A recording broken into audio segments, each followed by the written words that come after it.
یہ اسلام کا رکن جسے زکوٰۃ کہتے ہیں، یہ نبی اکرم صلی اللہ علیہ وسلم کے اوپر اس کے تمام جو احکام وغیرہ تھے، یہ مدینہ شریف میں جب نبی علیہ السلام آئے ہیں تو اس وقت یہ زکوٰۃ کا حکم آیا کہ یہ دین اسلام کا یہ بھی ایک رکن ہے۔ وجہ یہ ہے کہ مکہ کے اندر مسلمان ہی غریب تھے بیچارے، ماڑے ماڑے، ان کا تو اپنا گزارا نہیں ہوتا تھا۔ کوئی ایک دو مسلمان تھا جس کے پاس کچھ کھانے پینے کو کچھ وافر مقدار تھی، باقی سارے ماڑے غریب غلام وغیرہ تھے۔ اس لیے اللہ تبارک و تعالیٰ نے یہ حکم جب مدینہ شریف میں آئے تو مدینہ شریف کے لوگ جو تھے، ایک تو یہ مالدار تھے، یہ منڈیوں والے لوگ تھے، یہ کاروباری لوگ تھے، اور پھر خاص بات یہ ہے کہ مدینہ شریف میں چونکہ نبی علیہ السلام جب آئے ہیں تو غزوات اور لڑائیاں، یہ جنگیں جب ہوئی ہیں تو ان جنگوں میں بڑا مسلمانوں کو اللہ تبارک و تعالیٰ نے مال غنیمت دیا۔ اس طریقے سے بھی مسلمانوں کے پاس مال آیا۔ اللہ نے پہلے کہہ دیا کہ مال آنے سے پہلے کہہ دیا کہ مسلمانوں تمہارے پاس جو مال آئے اس مال میں سے اللہ تبارک و تعالیٰ نے مختلف چیزوں کے نصاب رکھے ہیں کہ 2.5% زکوٰۃ جو ہے یہ اللہ تبارک و تعالیٰ کو راضی کرنے کے لیے اپنے مسلمان کمزور جو بھائی ہیں ان کو دو۔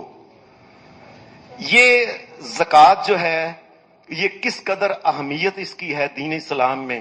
اب پہلی بات تو یہ ہے یہ رکن ہے۔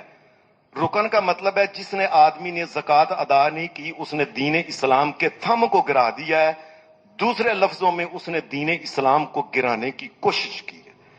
اس آدمی کا بھی ہاتھ شامل ہے، اس آدمی کا بھی ہاتھ شامل ہے دین اسلام کو گرانے میں۔ جو انسان جو ہے اللہ نے اس کو مال دیا اور زکوٰۃ کی حد میں آتا ہے زکوٰۃ نہیں دیتا، یہ اس قدر سخت حکم ہے کہ حضرت ابو بکر صدیق نے کہا تھا واللہ لأقاتلن من فرق بین الصلاۃ والزکوٰۃ، لوگو زکوٰۃ اور نماز کے درمیان جس نے فرق کیا، کیا مطلب کہ لوگ کہتے ہیں جی نماز 5 وقت پڑھنی ہے، نماز نہ پڑھیے تو بندہ مسلمان نہیں ہوندا، یہ کہ لیکن زکوٰۃ کی باری آتی ہے چپ کر جاتے ہیں۔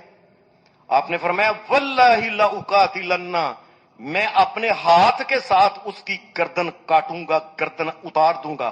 من فرق بین الصلاۃ والزکوٰۃ، جس نے نماز اور زکوٰۃ میں فرق کیا، یعنی جس طرح نماز کا منکر جو ہے یہ غیر مسلم ہے، زکوٰۃ کا منکر اور نہ ادا کرنے والا بھی دین اسلام میں یہ مسلمان نہیں اس کو گنتے۔ یہ بات یاد رکھیں۔ زکوٰۃ لفظ کا معنی کیا ہوتا ہے؟ زکوٰۃ لفظ کے 2 معنی ہوتے ہیں۔ ایک معنی اس کا ہوتا ہے بڑھ جانا، یعنی اللہ تبارک و تعالی، عجیب بات ہے کہ مسلمان جب زکوٰۃ دیتے ہیں تو اللہ اس کے مال میں اضافہ فرما دیتا ہے۔ عجیب بات یہ ہے کہ مسلمان اپنے 100 میں سے 2.5 روپے دیتا ہے، ہم تو کہتے ہیں اور باقی 97 رہ گئے نہیں۔ اگلے سال ایمانداری کے ساتھ انسان زکوٰۃ دے، اگلے سال گن لے، اللہ تبارک و تعالیٰ اس کے مال میں اضافہ کرے گا۔ اور لوگوں یہ ہو سکتا ہی نہیں کہ اس کے مال میں اضافہ نہ ہو۔ اللہ کی بات کیسے غلط ہو سکتی ہے؟ محمد رسول اللہ کی بات کیسے غلط ہو سکتی ہے؟ وما آتیتم من زکاۃ تریدون وجہ اللہ فاولئک هم المضعفون، فرمایا یہ جو زکوٰۃ دیتے ہو نا، زکوٰۃ تم اپنے ہاتھ سے دیتے ہو، لگتا ہے پیسے کم ہو گئے ہیں لیکن اللہ تمہارے مالوں کو بڑھا دیتا ہے۔ کئی دفعہ مال بڑھتا ہے گنتی میں، مثلا 1 روپے کے 2 ہو گئے ہیں، 1.25 ہو گیا، 1.5 ہو گیا، کئی دفعہ یعنی گنتی میں مال بڑھتا ہے۔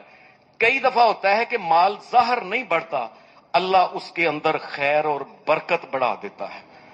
اور کئی دفعہ کیا ہوتا ہے، اللہ تبارک و تعالیٰ کیسے فائدہ دیتا ہے کہ اس بندے کو بیماری کوئی لگنی تھی، بیماری میں اس کا 1 2 4 10 20 لاکھ لگ جانا تھا، اللہ نے رحمت کر کے اس کو بیماری سے بچا لیا جب اس نے زکوٰۃ دی، 10 20 لاکھ بچایا کہ نہیں؟